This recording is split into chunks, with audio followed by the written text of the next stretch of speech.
Bonjour à tous, aujourd'hui on va voir ensemble comment vous pouvez avec 10 minutes par jour améliorer durablement vos douleurs au niveau des cervicales. Les douleurs cervicales, c'est un problème que beaucoup de gens rencontrent. Sur une année, il y a à peu près un tiers des gens qui en souffrent, c'est vraiment énorme et vous l'avez peut-être remarqué, mais si vous travaillez à un bureau ou si vous êtes devant un ordinateur ou si vous êtes un professionnel de santé, vous avez des chances accrues de déclencher ce type de douleur. Il y a d'autres facteurs de risque. La sédentarité, par exemple, c'en est un gros. Il y en a des plus petits. Les femmes ont un petit peu plus de chances que les hommes d'en développer. On ne sait pas pourquoi, mais c'est statistique. Et il y a un peu plus de gens en ville qu'à la campagne qui sont touchés par des douleurs au cervical. Mais rassurez-vous, même si vous cumulez les critères, vous n'êtes pas condamné à avoir mal au cou. Déjà, c'est que des statistiques. Et si vous suivez les conseils de cette vidéo, vous pouvez drastiquement réduire vos douleurs, voire renverser les probabilités et ne pas avoir mal du tout. Bref, comme c'est une pathologie très fréquente, il existe une tonne de recherches qui nous permet de savoir ce qui fonctionne le mieux. Et vous savez ce qu'on a découvert de très important? Dans toutes les études qui ont comparé les effets des différents traitements, ce qui ressort quasiment à chaque fois, c'est que ce qui marche le mieux pour améliorer la douleur et la fonction et le confort de vie, c'est les exercices. Une autre chose est souvent associée aux douleurs de cou, c'est la posture. Mais est-ce qu'il y a vraiment un lien entre les deux? Et s'il y en a un, est-ce que c'est bien celui que vous croyez? On l'a vu juste avant, si vous travaillez à un bureau, si vous êtes caissier, si vous travaillez à la chaîne dans une usine, si vous êtes professionnel de santé, vous avez des risques accrus de développer des douleurs au niveau du cou. C'est bien qu'il doit y avoir un lien entre la douleur et la posture, non? Alors spoiler, il y en a un, mais pas comme on l'entend d'habitude. Des études ont été faites pour comparer la fréquence des douleurs de cou dans deux types de populations. Des gens qui se tiennent plutôt avachis selon les normes habituelles et des gens se tenant plutôt droite, toujours selon les mêmes normes. Et il ressort de ces études qu'il n'y a pas de différence significative entre les deux groupes dans la fréquence des douleurs au cou. La position avachie ou la position droite ne permet pas d'éviter ou d'accentuer les douleurs au niveau du cou. Par contre, ce qui va poser problème, c'est de maintenir une position longtemps. Quand vous êtes assis comme ça, la partie postérieure de votre colonne, elle est en fin d'amplitude articulaire. La tête est projetée vers l'avant, le rachis thoracique est en fin de flexion. En soi, c'est pas une mauvaise position. Mais si vous restez longtemps comme ça, 5 jours sur 7, au bout d'un moment, vous allez développer des douleurs, c'est inévitable. Imaginez, mettez votre doigt en extension, pendant des heures, au début ça va, mais au bout d'un moment, boum, c'est super inconfortable, voire douloureux. Et votre cou, c'est pareil. Mais rassurez-vous, vous pouvez changer ça. Il suffit de changer régulièrement sa posture, de varier, de venir se redresser de temps en temps, s'avachir, se lever, répondre à un appel debout, aller voir un collègue, aller à la machine à café, bouger. En fait, si vous sortez de cette position de fin d'amplitude, tout de suite ça va aller mieux. Si on reprend l'exemple du doigt, le doigt, si vous le relâchez, que vous passez quelques temps comme ça avant de repartir vers l'extension, ça va aller tout de suite beaucoup mieux.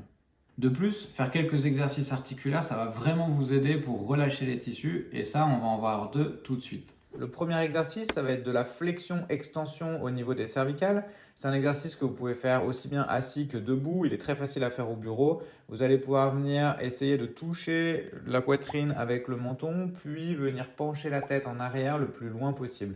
Attention, ça ne doit pas vraiment faire mal, ça peut tirer un peu, être inconfortable, mais ça ne doit pas donner de grosses douleurs. Si c'est le cas, je vous déconseille de le faire ou en tout cas de ne pas forcer. Vous pouvez le faire pendant 1 minute ou une dizaine de répétitions. Le prochain exercice, ça va être le même principe, mais sur la rotation. Donc vous allez pouvoir tourner la tête au maximum à gauche, au maximum à droite. Et ça, pareil, pendant 1 minute ou 10 répétitions. Pour ceux qui sont vraiment à l'aise sur les deux premiers exercices, vous pouvez ou rajouter ou remplacer par cet exercice-là. Vous allez pouvoir venir chercher à toucher le menton au niveau de la poitrine et de faire un grand cercle en allant chercher une épaule, une grande extension, l'autre épaule et en venant redescendre. Surtout, il faut être lent dans cet exercice-là, bien aller chercher l'amplitude et pareil, ne pas forcer trop si ça fait mal. Pour le troisième exercice, on va aller chercher de l'extension thoracique, donc dans la partie haute du dos. Vous allez pouvoir mettre les deux mains au niveau de la nuque, serrer les coudes ensemble sous le menton et venir essayer de pointer les coudes le plus possible vers le plafond. Si vous le faites correctement, vous devez sentir que ça tire au niveau des omoplates. Deuxième option, pour mobiliser les thoraciques, on l'a vu assis, mais vous pouvez aussi le faire debout, ça marche très bien. Les thoraciques, c'est cette partie-là, la partie haute du dos. Vous allez pouvoir venir poser vos mains sur le mur, reculer les fesses au maximum, plier très légèrement les genoux et venir descendre le sternum le plus possible vers le bas et on remonte. On descend la poitrine le plus possible vers le bas et on remonte. Si vous le faites bien, ça doit tirer entre les omoplates à peu près à ce niveau-là. L'autre élément qui est vraiment très important et c'est celui qui est le plus démontré par la littérature pour donner des effets à long terme, c'est le fait de faire fonctionner régulièrement les muscles du cou et des épaules. Allez, venez avec moi, je vais vous montrer comment faire.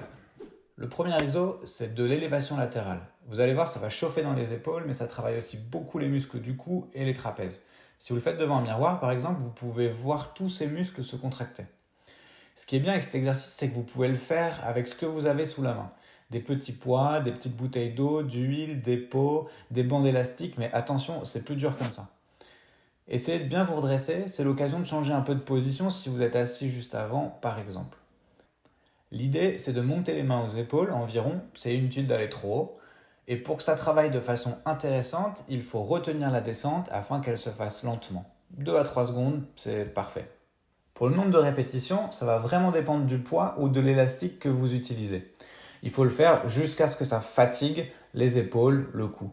Souvent, on utilise le concept de répétition en réserve. Au début, vous pouvez vous arrêter quand vous vous dites que vous êtes encore capable d'en faire 5, mais pas plus. Et plus vous progressez dans les sessions, et plus vous pouvez vous rapprocher du moment où vous vous dites « je peux encore en faire une, mais pas plus ». Le deuxième exo, il va aussi travailler les trapèzes et les muscles du cou. Il est vraiment super pour tout le monde, mais ceux qui ont souvent des tensions ou des douleurs dans les trapèzes, vous allez voir, ça aide vraiment à les réduire et même à les arrêter complètement. Il peut se faire avec un sac que vous remplissez de ce que vous avez de lourd, entre 5 et 10 kg, il faut que ça pèse. Ça peut être un élastique, ça peut être une barre si vous allez à la salle. On se redresse bien et vous allez monter les mains au niveau du menton, les coudes montent au niveau de la tête et le poids reste au plus proche du corps. La descente, comme tout à l'heure, elle se fait lentement, vous allez voir, c'est beaucoup plus efficace. Et pour le nombre de répétitions, même principe que juste avant, on va jusqu'à ce que ça fatigue suffisamment. Il faut que ça chauffe. Pour l'exercice suivant, je vous propose 2 options. Les deux sont vraiment super pour les gens qui ont des tensions entre les omoplates, mais c'est aussi très utile pour les douleurs cervicales de manière générale. La première option qu'on va voir, c'est le bend over row. Elle est peut-être un peu plus technique, mais ça va permettre de faire travailler le haut du dos et les lombaires qui, elles aussi, bénéficieront de bouger un peu. Si la position vous paraît trop compliquée, l'option 2 sera parfaite pour vous. Et si vous avez envie de faire les deux, alors là, surtout, ne vous gênez pas. Ça peut être fait avec un sac un peu lourd, comme tout à l'heure, 5-10 kg. Ça peut être un élastique un peu raide ou avec une barre si vous allez à la salle. La position de cet exercice, elle va être super importante si vous voulez qu'elle soit efficace. Il faut plier les genoux légèrement et se pencher en avant en envoyant les fesses le plus loin possible en arrière. C'est important que le dos soit bien droit et le fait de regarder à 1 mètre ou 2 devant, ça peut vous aider à bien vous redresser au niveau du buste. Si vous avez un doute sur la posture, vous pouvez vous aider d'un miroir et si ça ne marche toujours pas, alors la deuxième option qui arrive juste après sera parfaite pour vous. Si vous êtes confortable dans la position, c'est normal de sentir les lombaires qui travaillent, mais ça ne doit pas faire mal. Vous allez pouvoir ramener les mains à la poitrine en serrant bien les omoplates, puis laisser les mains redescendre lentement. Si vous voulez le faire avec des petits poids, vous pouvez prendre la même position et monter les bras en T, puis en Y, avec des petits poids ou une petite bouteille dans les mains. Vous allez voir, ça chauffe très bien. En termes de répétition, c'est pareil que les exos précédents, jusqu'à ce qu'une fatigue musculaire s'installe. Ça va dépendre du poids que vous utilisez. Deuxième option, si vous êtes inconfortable avec l'option précédente, vous pouvez vous allonger sur le ventre, sur le sol.